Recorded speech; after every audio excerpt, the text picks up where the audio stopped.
So we want to talk about mysticism, and we want to talk about how to tap into the mystical experience. Now, I've talked about this on the Kriya Yoga Podcast a little while ago. So there's another podcast where I explore this. But to tie it into what we've been doing today and this weekend with our retreat, what I want to encourage you to do as an exercise, and we're going to do it together, is imagine, contemplate, when I say having a mystical experience, what does that mean to you? I think we need to be very specific on this and really think it through. Just like the question that came up during our last session where the person asked, what has been my experience with Kriya Yoga in the sense of tapping into that kind of love, that divine love which just overcomes you, right? Well, when you think about that, maybe you imagine just this overwhelming feeling of something that just overtakes your senses and overtakes your mind. And maybe some people interpret overwhelming love like that. And that's okay. My experience of love is different than that. It is more present, more clear. And it's just like when you're with someone and there's no need for anything. You don't have to defend yourself. You don't have to talk about anything. You don't have to fill the space. There's just a presence there of being together, of sharing a moment. And it's not overwhelming. It's a very simple kind of thing. And in the advanced Kriya Yoga training course, but also people who've made it through the Kriya Yoga apprenticeship program, I'll sometimes get these emails where they'll tell me, where I'll be told that they've had a realization or they've understood something about cosmic consciousness or Ishvara or the divine, and they describe it to me in a way as though it really wasn't anything other than just a recognition, as if a switch just got flipped and then some knowledge showed up and there was a settling into a realization and a peacefulness. It wasn't anything that was mind-blowing, or it wasn't all kinds of fireworks and bells and whistles and so on. And that was enough for them. They were able to settle into the knowledge, the understanding from that point forward. And in my experience, that is, in a way, how the mystical realities, I guess, or the higher realities, how they present themselves. It's just like stepping into a new stage of your life. When I moved down to Asheville, North Carolina, many years ago, I hadn't lived very far from where my grandparents, the house that my grandparents were born in. In fact, my grandmother, she died in the house that she was born in. And just down the road were two of her brothers and sisters that hadn't moved more than 50 feet from where they were born. And so I come from a kind of a community family that they just kind of stay put. And so when I was moving to Asheville, it was a very big deal. It was very fresh. It was very new. It was like stepping into a new chapter of life. And when I did that, and I finally arrived there, it was just like that. Like I just took a step into a new chapter of life, and something clearer, something more vibrant began. And my experience of mysticism is like that. You don't have to be overwhelmed. And in fact, if you're practicing yoga correctly, you're not going to be overwhelmed. You're going to be prepared for it. The time when something overwhelms you spiritually, it's when you've made a huge leap. And usually those are not sustainable. It's as if what's happening with your practice is you're learning, you're changing. It's happening slowly over time until eventually the understanding, the realization becomes expressive. It kind of crystallizes into the experience. And then you see it. Oh, there it is. When people report, and usually these are people I talked about them earlier, the ones that want your money or want you to follow them or to love them or think there's something special. Those are the people that report, and I had this profoundly amazing spiritual experience. And usually in those situations, what's happened is they've had a shift into a different kind of consciousness. They've seen it. They couldn't make sense of it, so it's overwhelming. They couldn't comprehend it. And then they came back to where they were. And then they report this sort of mystical, mind-numbing experience. Well, mysticism isn't meant to make you stupid. Mysticism is meant to give you the capacity to walk into that wisdom, to function in that wisdom. So when you experience a mystical reality or a mystical realization, you're not overwhelmed. It's as if you've just followed a progression. You've been hiking. You know there's a waterfall up ahead. You can hear it. You expect it. You can feel the mist coming. And then you just happen to crest over the ridge, and there it is. Oh, it's a beautiful waterfall. And it makes perfect sense to you. Rather than, and when I was talking about my hospital experience where, bam, I was just knocked out and then I woke up somewhere else, right? Well, the mystical experience that's overwhelming would be like, I've come and I've put a bag over your head, and then I knocked you out, and then I took you to the waterfall, and you're like, well, where am I? Right? Those are not really mystical experiences. They can be. I'm going to say probably, I'm going to make up a number here, 5% of the time, maybe it's true. But what I want you to take from this is that the mystical experience is a step-by-step process, and it makes sense as you go. I don't know how many of you have read The Interior Castle. Okay, I'll go look at these questions and comments over here in a minute. So as I speak, if questions come up, please put them in the chat box. But I don't know if you've read The Interior Castle by St. Teresa of Avila. Well, she talks about these like 7 stages, these 7 progressions of consciousness. And you can't understand a stage that you haven't experienced yet.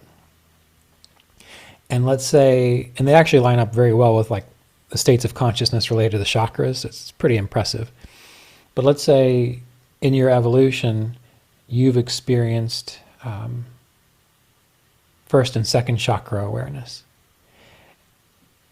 This is the first level and the second level of this interior castle that St. Teresa talks about. Well, if you skip ahead and you try to comprehend what she's describing in the 5th level of the castle, it's not going to make any sense to you. And if you did just happen to be flung up to that for a moment or two, you'd look around and be like, oh my goodness, what is going on here? This is amazing. And then you'd pop right back down to the 1st and 2nd levels.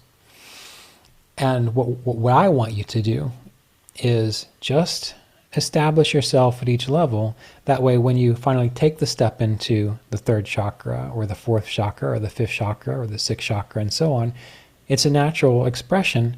And yes, it is comfortable and it is enjoyable and it is very reaffirming, I suppose, or affirming. But you're in no way shaken by it. It doesn't mess up your concepts of reality in any way. And this is how the mystical process develops, is slowly and in stages. Now, to go back to the initial idea that I wanted to start with,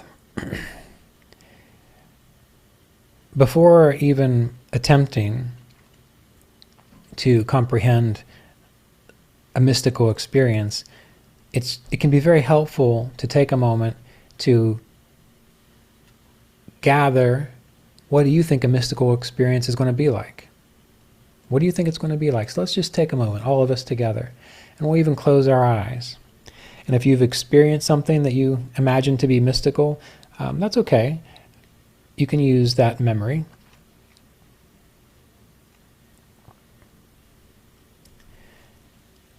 But close your eyes. And for you, if you could experience a mystical state, we'll even break it down. Let's start with your mind.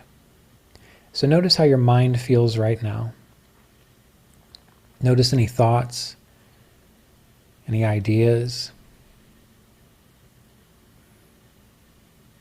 And remember, your mind, in a way, is kind of how you feel about things, what you like, what you don't like, your preferences.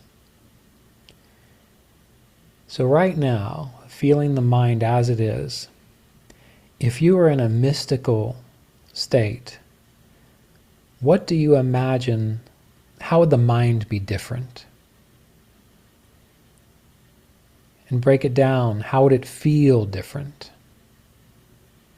How would it feel different? What kind of thoughts do you gather would be present in the mind during a mystical experience?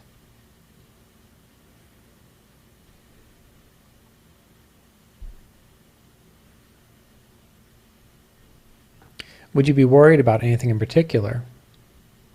Would you be thinking about anything in particular?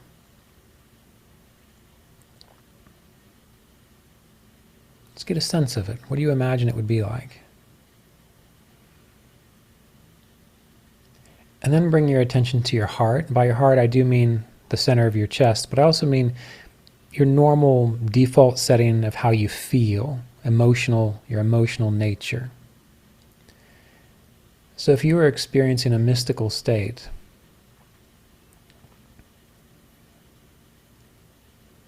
what would your heart, how would it respond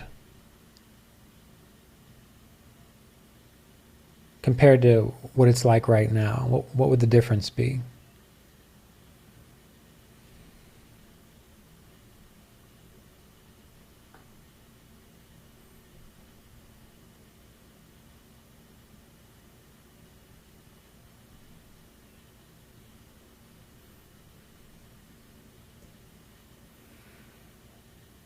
How would you feel, so you're having a mystical experience. How would you feel about the life that you're living, the life around you, the people around you, the situations you're in, the general field of your life experience? If you were in a mystical state, what do you imagine the difference would be?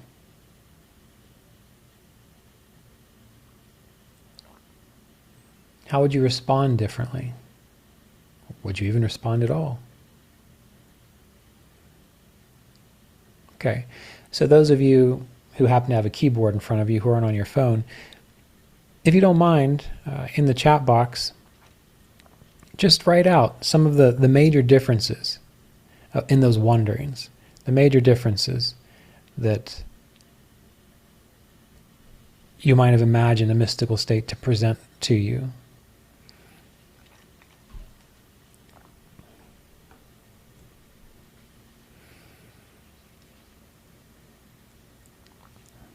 And as they pop up, if they pop up, we'll speak to them.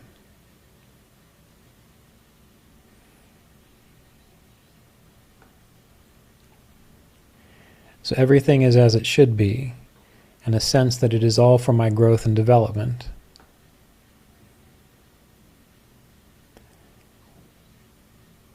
I didn't find any difference other than various degrees of intensity. Good. I'd lose all the fears, attachments, etc., and just be free. A sense of being completely absorbed in the divine, where all thoughts fade away, complete peace. Heart would be open, not trying to control everything. Would just see my life as it is. My identity would shift in a way that stress would roll off.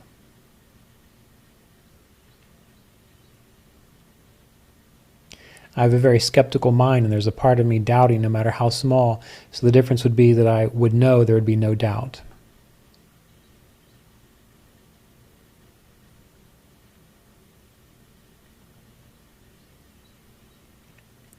Stilling of all vrittis. Yeah. Loving what is, complete in rapture. Equanimity, total clarity. Overwhelming joy. Okay, expansive, clear. Good. So what you can do, just like we've been paying attention to imagining if I was with someone who is enlightened and clear, what would that feel like? So in your own meditation process, what you can do is before you go sit and meditate, and again, this assumes that you've got some time, that you're not just doing it as a chore or an exercise you have to crank through and get done before you move on to the next thing. But if you can stop and do what we just did here. Feel the heart, feel the mind, feel the space around you, imagine your life, and contemplate. If I was in a mystical state, if I was having a mystical experience, how would I feel? And then just begin imagining that that is the experience. And then meditate from that experience. And you'll find that if you start there, if you put yourself in that space, in that mindset, when you meditate, you are more likely to move into what you would call an authentic mystical experience.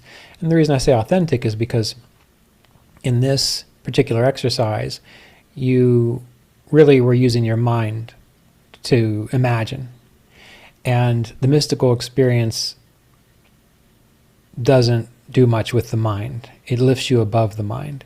But as always, you can use the mind to help give you a strong foundation. And then when you have a mystical experience, you either say, wow, it was exactly like I imagined. Or you'll be like, it was nothing at all like I imagined. This is what it actually feels like. But the beautiful thing is, and again, when we talked about mystics earlier on, or maybe it was yesterday, they set the stage to allow it to happen. And the fact that they even entertain the notion that it can happen, that's usually what allows it for them to experience it. So listen to what I'm saying here. All of the mystics, most of the mystics, I'm not going to say all of them because I haven't read them all, nor do I know them all. Most of the mystics, they were able to experience a mystical state because they were already open to the possibility that that could happen. The individuals who are always caught up in their doubting mind, wondering, well, am I doing it right? Is this really the way it is? That prevents the experience from coming forth because that's keeping you bound in the mind. Remember, we talked about these layers or these frequencies. You know, we've got heaviness, heaviness, darkness, tamas, and we've got aggression and trying to change and transformation and making things happen and being someone. And then we've got sattva, which is light, clarity, wisdom, and so on. Well, when you're caught up in doubt and disbelief, all that's happening there is you are in the part of the ocean that's all full of tamas. Any time in your life when you are overcome by doubt, when you can't think straight, you can't even see a possibility of something changing, that's tamas. And usually if you let it keep going, it's like a self-referring feedback loop. It just keeps pulling you back into it. Like when we think of crabs trying to escape a bucket. If you've got a whole bunch of crabs in a bucket, you don't have to put a lid on it because as soon as one tries to get out, the rest of them just pulls it right back down. So tamas can really do that to us. Rajas can as well. And this is why you have to recognize that as a possibility. You have to recognize the doubts that you have. Not to push them away, not to repress them, but to say, yes, I have doubts. Right now I'm experiencing waves of tamas, of delusion. Tamas, the guna. And by recognizing it, the way you shift out of it is by saying, yeah, but what if it wasn't this way? And you might not be able to logically, methodically, or rationally find your way out, but the light can shine through the moment you start to imagine, but maybe there is another way. Maybe I can succeed here, or maybe it doesn't have to go this way. Maybe my mind doesn't have to stay stuck in this doubting space. The moment you start to imagine that it is possible to rise above a doubt, you start to let the light in, you start to let sattva in. So the same is true with the mystical experience. If you are always doubting, oh, maybe my guru doesn't know what he's talking about. Well, does this technique really work? I mean, really, where did this come from? Is God even real? All that stuff. If you just take a moment and say, okay, yeah, I've got all these doubts, but let's just imagine just for a moment and feel it deeply. You have to get into the feeling response of it. What if it was possible? And usually when you have that opening, that maybe, it's like your chest is opening. It's like a door is opening and a glimmer of hope kind of comes through. A glimmer of faith, that's better than hope, but a glimmer of faith comes through. And if you can kind of stay with it and imagine, yes, okay, so what would it really be like if I could experience this, if it was possible? And by doing that, you are opening the door, you're creating the current, you're making it such that in time, you can naturally step into the mystical experience. And one of the most important ways to do that is to imagine, what would it be like? Now, as far as the list of possibilities here, I'm going to tell you what it's been like for me when I've touched it, and what it hasn't been like. So everything is as it should be. It is all for my growth and development. Yes. Anytime I have reached a place that could be labeled as mystical, that is the overwhelming feeling that, despite everything that's gone on, it's exactly as it should have been. And it's all been for my growth and my development. We talked about that earlier today. I lose all fears, attachments, etc., and just be free. Well, you lose your identification I've lost my identification with my fears. Knowing I have a personality, I've still got a few fears in there, but I don't take them as seriously. Being completely absorbed in the divine, where all thoughts fade away, complete peace. Possibly. We'd have to define what you mean by absorbed in the divine, but where all thoughts fade away. You can have a mystical experience, but thoughts can still be present, but they're not defining you. They're not caging you in. And complete peace. That kind of goes back to what we talked about earlier, of the sense of everything is as it should be. When you feel that everything is as it should be, more than likely you're as peaceful as you're going to get.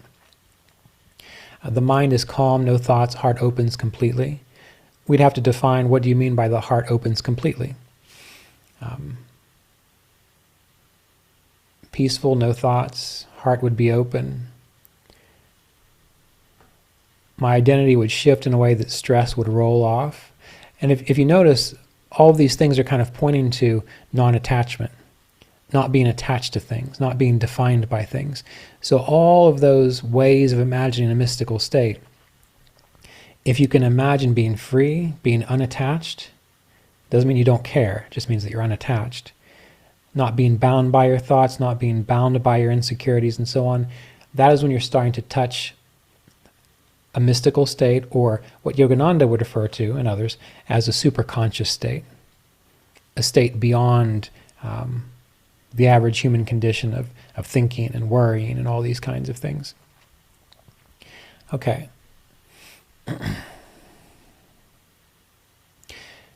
So often, or are we often having mystical experiences but too caught up in our little sense of self to notice, too caught up in Maya to feel it? Growth is letting go of the distractions that prevent us from seeing or feeling the mystic experience of the divine. Well, if we study yoga, and that's what we're doing, there is an acceptance of the fact that the self, the soul, the seer, pervades, shines through, or on, everything. That means wherever you are, whatever you're doing, the self, spirit is there, shining, present. And so it speaks to this comment here. From the perspective of yoga, yes, we're just too caught up in our little personalities to notice. And when you're having a mystical experience, essentially what's happening is you are releasing attachment to the small sense of self. Mr. Davis, others as well, have said that one of the biggest obstacles that we have to overcome is identifying with the small self, the false self, the temporary self. And instead what we have to do is identify with that which is timeless, eternal, permanent, which is the seer. And that is essentially the whole thing that we're aiming for with all of our yoga practices. Every single one of the yoga practices we do, that's what's happening there. Another thing that you can practice along with your techniques that you know is completely letting go of the small sense of self. And that's going to be harder for some of you than others. And how can you do that? There's several ways you can do that. You probably remember, maybe you remember, me telling the story of the day when I went to go take a nap. And I just decided that as I was laying there taking a nap, I was going to let go of everything. Every worry, every relationship, every concern. And as I laid there and as I fell asleep, I just let my body relax. And if a stressor came up, I said, you know what? God's got it. God can take care of it. I consciously chose to let go of all of my relationships, even the good ones. My relationship to my wife, my relationship to my friends, my relationship to the people who get on my nerves. Every single one of the relationships that I could think of, I said, you know what? I give it up to God. I just completely let it go. The divine can take care of it. Any money issues I have, the divine can take care of it. Any health issues, the divine can take care of it. The worries about the future, the divine can take care of it. Is anyone going to show up to my workshops? The divine can take care of it. I meticulously laid there and went through each and every concept of myself that popped up into my mind. And I let it go. And I had the most peaceful nap I had had in a long time. And when I woke up, I walked out into the living room, and my late wife, Melissa, she saw me and she looked at me and she said, what have you been doing? So just taking a nap. Why? She says, you look like you're glowing. You look radiant and you're smiling an awful lot. And that stuck with me because it revealed to me, oh, okay, this is what Roy's been saying all along. We just have to let go of this false sense of self, and then this light or this pure consciousness can shine right on through. And when you meet an enlightened being, or someone who's as close to enlightened as you're going to get in this lifetime, what you're seeing is the lightness of their being, the freedom that they have, because they are not hooked into all of these different definitions of self. And because they're not hooked into those different definitions of self, then they're able to behave appropriately in their experiences in life, moment to moment, day to day. It doesn't mean that they're mindless, that they're just wandering around aimlessly. They have a dharma, they have a direction. Their body, their personality has a karmic direction. They just engage it, they follow it, but they don't get caught up in it. This is one of the reasons that in a traditional guru-disciple relationship, there's this idea of surrender and obedience to the guru. Now, hopefully you have an illumined guru who's not just acquiring students to, wash his clothes and shine his cars, but the whole idea, and that you find this in other traditions too. If you were to become a monk, or if you were to become a nun in the Catholic Church, are you going to have much say in what you do with your time? No. You report to a senior monk or a senior nun, or you report to Rome itself, and they just tell you what to do, and you do it. And that's in that situation, to us, to many of us, we look at that, particularly those who want to be really individuals and want to do our own thing. We look at that and we think, oh, that's terrible. They're just taking advantage of people. But from a spiritual perspective, it's a beautiful process, assuming it works the way it's supposed to, because in that surrender, in that trust in the process, in that guidance, you lose your small sense of self. And what better way to lose your small sense of self than to don't worry about what you have to do and let someone of a higher, with hopefully greater wisdom, guide you. Then there's no struggle. It happens naturally. All the mystics, they report a loss of self. A loss of self. I wasn't reading one of St. Teresa's books, but I was reading a discussion on her life. And what she reported was, when she began to experience this kind of mystical rapture, she couldn't be there. Like, the Teresa that she knew wasn't there. Her mental processes, her thinking, all of that could not be there. And it was described that she would kind of fight it at first because she really wanted to stay present during the experience. But she learned she had to completely let go of how she thought about things. She couldn't even engage her mind and surrender into the process. And that is a very scary thing for a lot of people. And if it just happened to you, it would almost seem psychotic, probably. But when it comes around due to spiritual cultivation, and you've practiced svadhyaya, you've practiced study of texts and you've listened to authority sources who know what they're talking about, they will have already mentioned this. So I'm talking about it with you, which means if you start to have a mystical experience and it seems like my mind can't be here, and what the heck, what do you mean my mind can't be here, right? You'll calm down because you'll remember this discussion. You'll say, oh, okay, just let it go. And you flow into the experience. And again, beyond that, we can't really discuss the mystical experience because it is absolutely beyond the mind. But these are the things that your little self, can consciously do and cultivate to make it possible for you to expand into a mystical experience. Again, think about it like a rocket taking off and escaping the atmosphere. Well, the little you has to do some work to get off the ground and propel yourself up. But eventually the momentum takes over and the little you has to let go and fall away in order to merge into space, into the infinite and so on. But the things you can do, first of all, imagine what it could be like, and really imagine it. Imagine with your body, imagine with your heart, imagine with your feelings, not just your mind. Really get into the visceral, sensory experience of what you think it's going to be like. The moment you start to do that, even your brain changes, your whole inner dynamic changes, and then you go in and you start practicing your meditation techniques. Alternate nostril breathing, chanting through the chakras, Kriya Pranayama, the things that you've been taught that have been empowered through this tradition.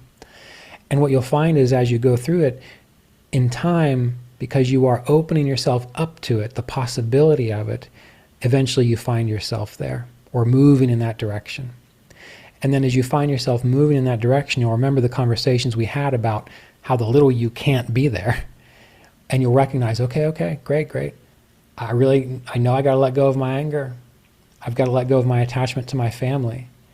I've got to let go of this. I've got to let go of all of these things. And because we've had this conversation, you'll try it. And you'll try it, and then you'll move into the experience. And you'll come out of it again. Hold on a moment.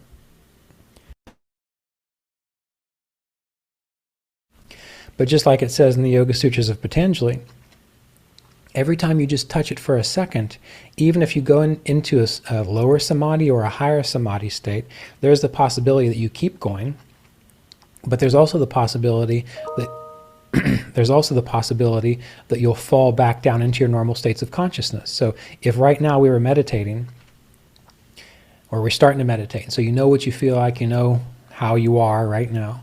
Well, if we started meditating, then all of a sudden you did move into a mystical experience, you'd experience it, and more than likely you'd come right back down to where you were before, like where we are right now. But the thing is, the fact that you experienced it, it leaves a positive, a spiritually freeing impression in the field of your consciousness.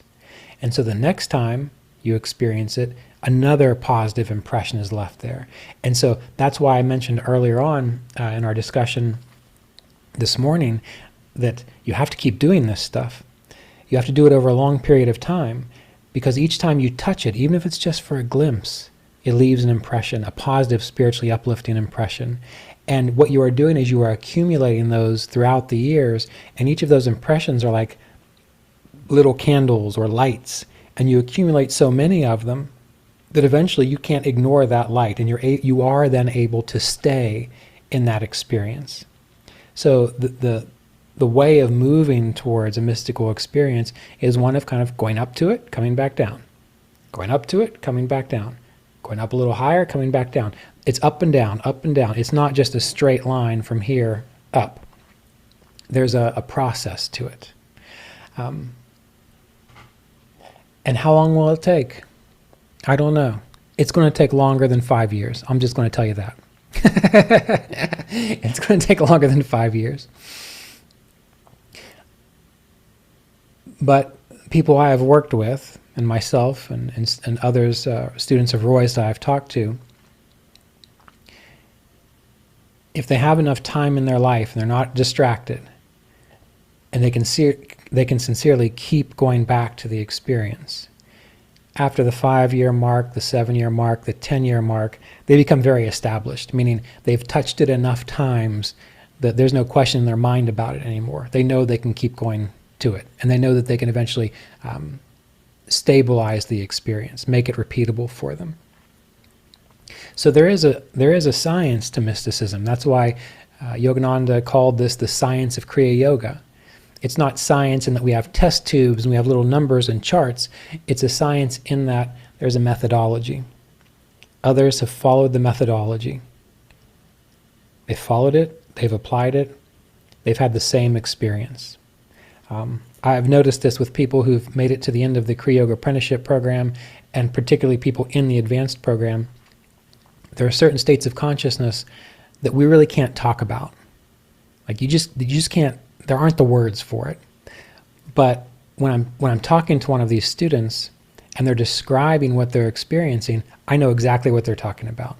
Even though the words aren't quite what I would use, I get the sense of what they're talking about. Why? Because I've experienced it. And when we have that conversation, even though we can't write it down clearly, we understand each other. And this is how mystics know and recognize other mystics. It's not with words, it's with an understanding. Just like if you've been, I really don't want to use this example, but it's the only thing I can think of. And I've never been in this experience, I'm just imagining it. But if someone has been in a war and you meet someone else who's been in a terrible war, you don't have to talk about it. You know what it's like, you've been there. And there's an understanding there. Well, the same thing is true with positive experiences, positive uplifting experiences. So mystics recognize other mystics. And it's really fun. It's really fun to watch someone start their path, and it seems like a long time to most people, but in not that long amount of time, if they continue engaging the process, they start talking to me and describing something to me. I'm like, that's it. Like it's really fun to see that happen. And then what do? Once you start having mystical experiences, then you just keep having them. That's your point. You live according to the yamas and niyamas. You do your duty in this world the best way you understand it, and then every day you do your best to commune, because the mystical experience is essentially, it can be described and has been as communing with what you really are, communing with the divine, developing that natural relationship, because we are meant to have that natural relationship with spirit and the divine. We are. It doesn't seem like it because of the yuga that we're currently involved in, the Dwapara Yuga, much better than the Kali Yuga, but still very individualistic. But as we move through, as the solar system moves through the yugas, and as we get to the Treta Yuga and Satya Yuga, the majority of the planet will live as if they're in communion with the divine. And the majority of the planet, the majority of the people there will feel the difference between truth and falsehood. They will be so established in truth and Satya themselves that they can't tell a lie. And if they hear someone else tell a lie, they can see right through it. And as we see this today in our world, it's very easy for us to get misled because we don't know what truth feels like. We often think that truth is about having the right information. Well, someone can have the right information and still be wrong. You can have the right information and still be wrong. And so when a person is kind of living from this mystical culture, I guess you could say, there is a deeper understanding. It's like a deeper energy current. And you live in truthfulness. You know what truth is. And the idea of Ishvara Pranidhana, surrender to the divine. Well, we call it surrender to the divine, and we often interpret it as sort of like a servant to a king. And that's okay. You can look at it that way. But it's not a servant to a king. Again, when I think of my relationship with Mr. Davis, I served him. I loved him. I wanted to see his work thrive. But I wasn't doing it out of a groveling, pathetic little sense of whatever. I felt that this was important, and I wanted to support it. So whereas spiritually, he was a bit more developed than I was, and my devotion, my service, my surrender to the divine in him, it was more about me just being in a sense of communion with the field of consciousness, the current of divinity that he represented in this world. I apologize if I'm getting a little too out there with my descriptions. But Ishvara Pranidhana in the Satya Yuga, we all know that we're imbued with, radiant with the divine then. We don't have to question it. We don't have to wonder about it. We feel it. And so in our mystical cultivation, why not imagine that now? It might not be real as you imagine it, but the imagining will take you there, will make it more possible for you. And as we engage the process, it becomes more natural to us. So if you were hoping that I was going to give you these thrilling techniques, if you just hold your breath for 10 minutes, then you'll have a mystical experience, that's not where I wanted to go with this talk. And I believe, we'll take some questions here, but I believe it is important to recognize that really extreme techniques, most of the time they're not really giving you a mystical experience. They're just locking up your body in a way that maybe your brain does something weird for a little bit. So that's why extreme practices aren't necessarily the things, and in fact they're probably not, the things that lead to mysticism, to a mystical experience. Now, let's take some questions. So the person who's writing this question, she says that she's new to Kriya meditation. So I'm probably going to say some things that those who've been around for a while, you've heard me say a million times, and that's okay, because it's good to refresh it in your mind. But I started practicing Kriya meditation, and in the beginning it was powerful, but I started having strong emotions beyond my capacity to handle them, so I stopped. I was wondering if you can help moving beyond this stage. Okay. So I'm pretty sure most of you know what I'm going to say here.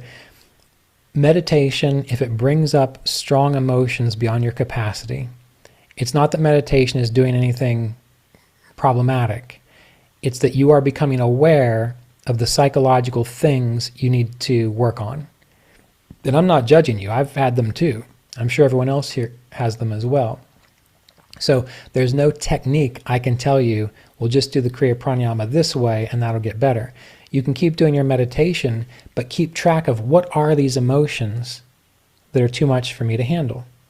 And then find yourself a good EMDR, eye movement desensitization and reprocessing counselor, or a good internal family systems, IFS counselor. Take these emotions to them and explain them. And that counselor will help you to figure out, well, what in your psychology needs to be nurtured or resolved. And when you resolve it that way, when you go back to practicing Kriya Pranayama, your strong emotions are going to turn into, they're not going to turn into it, but because you've dealt with the strong emotions, you're going to have more of a capacity and more of a freedom to go into a superconscious state. So when you meditate and these things happen, all that's happening there is your inner self is revealing to you, oh, you want to experience clarity and a mystical experience? Well, you've got this anger, or you've got this sadness, or you even have this overwhelming love that you can't let go of, because can be an issue too.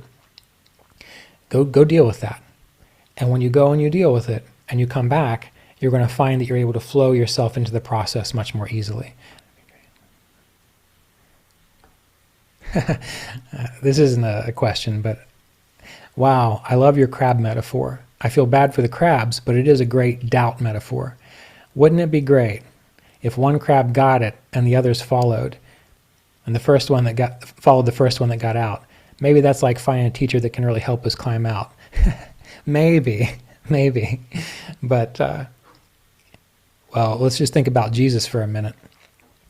He got it, and then he was trying to help everyone else out, and then he got it again. So I think this is one of the reasons why the crab metaphor doesn't quite work for that. And it's another reason why, you attend to your own practice and don't worry about the other crabs. That's inappropriate. About the previous session, so the session we talked about, the information we talked about this morning. A yogi is meant to endure pleasure and pain in this world. So how to look at the enjoyment we get from meditation?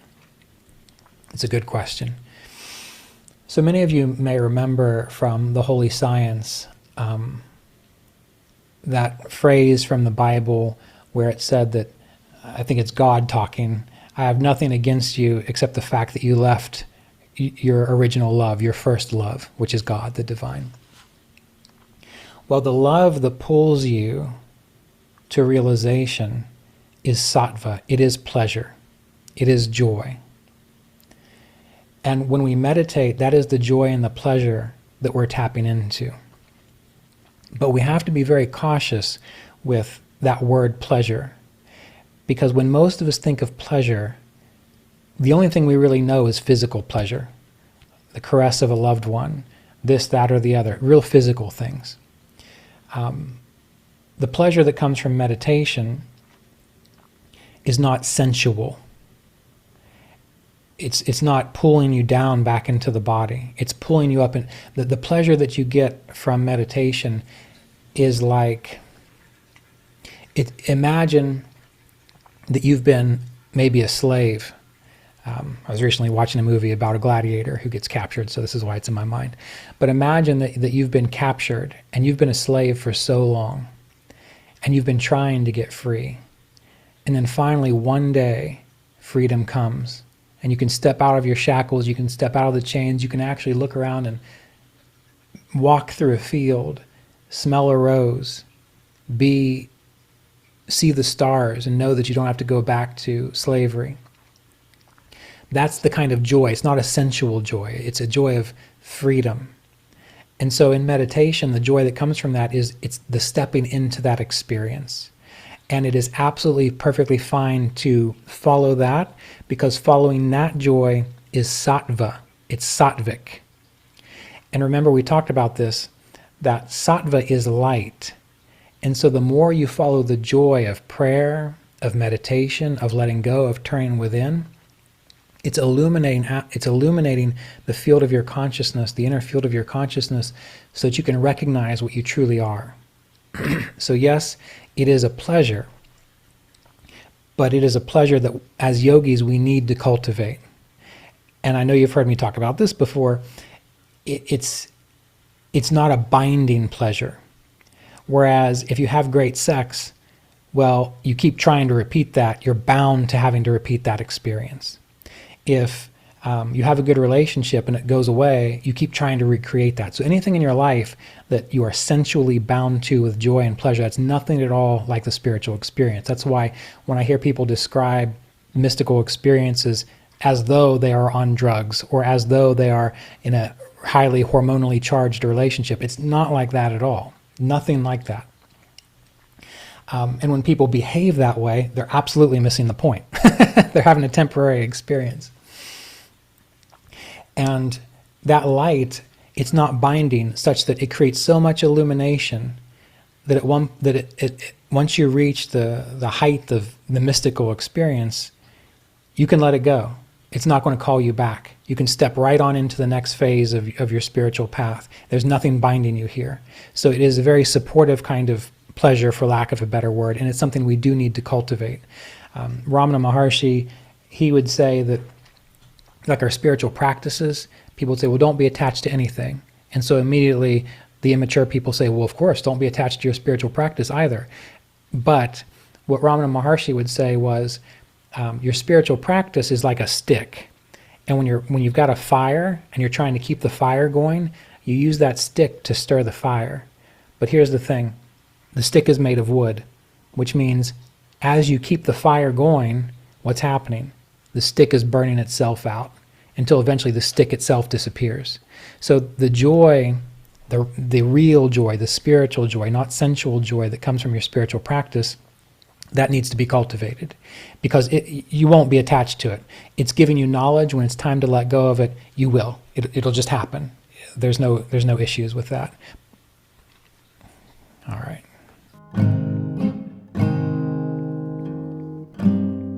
Thank you for tuning into this episode of the Kriya Yoga Podcast.